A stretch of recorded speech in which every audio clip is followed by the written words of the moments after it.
Hello guys, you're welcome to another part or another lesson of this course. So in this course, we are going to be learning about finger placement and positioning, guys. This is actually important for you to know as a bassist. You need to know how to position your bass and you need to know how to go about it.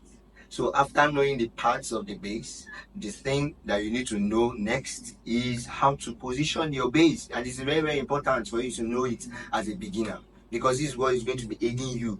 This is what is going to be aiding you in this journey. Yes, yes. So we'll just go straight into it and then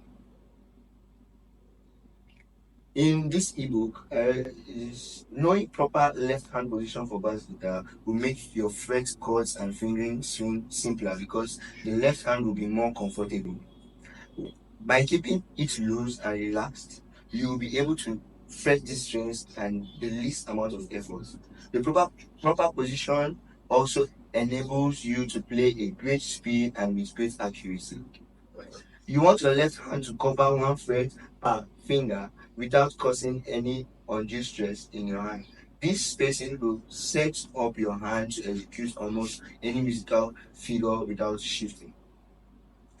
When you have to shift, you move off one fret in either direction, usually surfaces. So this is just explaining how you are going to go about this positioning and what you need to know about it. This is the psychology about the positioning. So in the first step for you, this is my left finger. As you can see, this is my left finger, and then my left finger has each finger has its name. So this right here is the thumb, and then this is the index, this is the ring finger, and then this is the middle, and then this is the ring finger and pinky finger. So you need to know all of this, and then the next thing we need to know is that your positioning of the bass right here for your left hand is just that this your thumb, you're going to be keeping it, you're just relaxing it right at the back surface of your neck. You're just relaxing it there. You are not using any stress to it or any. You don't need to stress it. Just relax it. Just there for support. Just for there.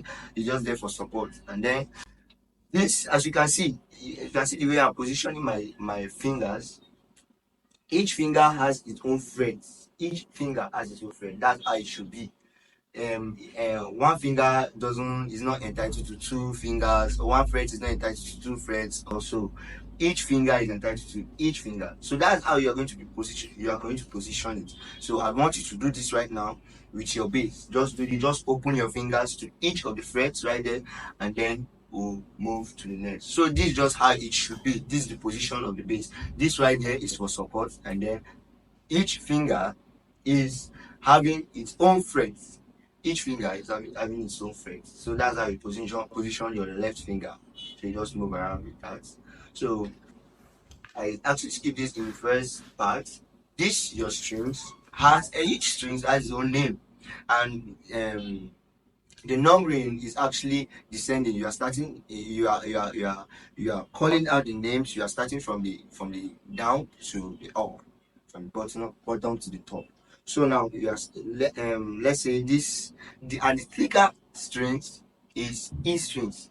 The thicker one, I'm using the 4 strings guitar.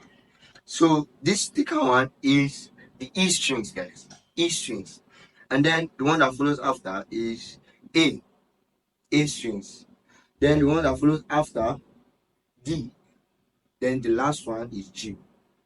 So like I said, you are naming them from the down to the top. So G D A E, G D A E. That's how it should be, guys. So the next section, you can already cover that. Gently spread your fingers onto the strings with each finger close to an adjacent fret.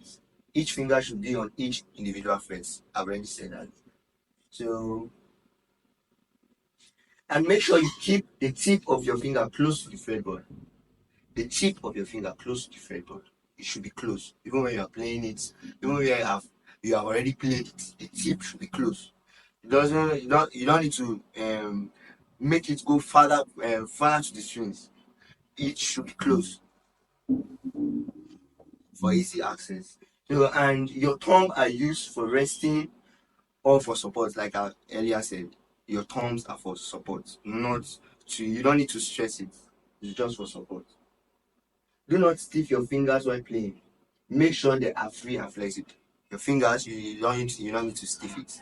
You just need to play and make them flexible. Make them flexible around the fretboard. Your right arm close to your elbow should be resting on the edge of the guitar. Your right hand close to your elbow should be resting.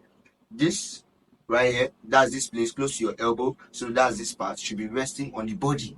This edge right there that they have provided, in some guitar you see a slanty edge right here, so it's just used for you to rest your arm upon this right here.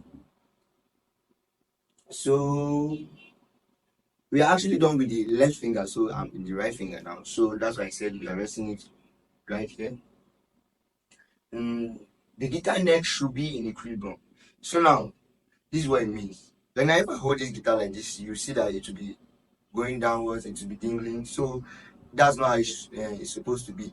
So that's why the first principle states that it should be this your elbow, your arm before your elbow should be resting on the body. So now as I've rested it, you see now it's in equilibrium. Yeah, it's not moving down, it's just in the middle. So that's what it means, guys. So make sure make sure that the strings you are plugging or striking on your left hand is true for the right hand also. So now whichever string you are plugging right here should be the same string that your left hand is pressing. That's what it means, guys. If I'm plugging my G string, if I'm plugging my A, if I'm plugging my E, so that's what it means, guys. Whichever strings you are plugging from your left hand should be true from your right. And practice daily for perfection. You need to practice this daily if you want to know how this works. You don't need to be discouraged about everything because if you are a beginner, you might be discouraged. But so you don't need to be discouraged. Just practice daily. It helps. So guys, that's it for this lesson for today. So in the next lesson, we are going to be talking about the psychology of the bass guitar. Yes, each bassist needs to know about the psychology that surrounds the bass guitar. What drives the bass guitar? What there is to the bass. So I'll see you all in the next class. Thank you.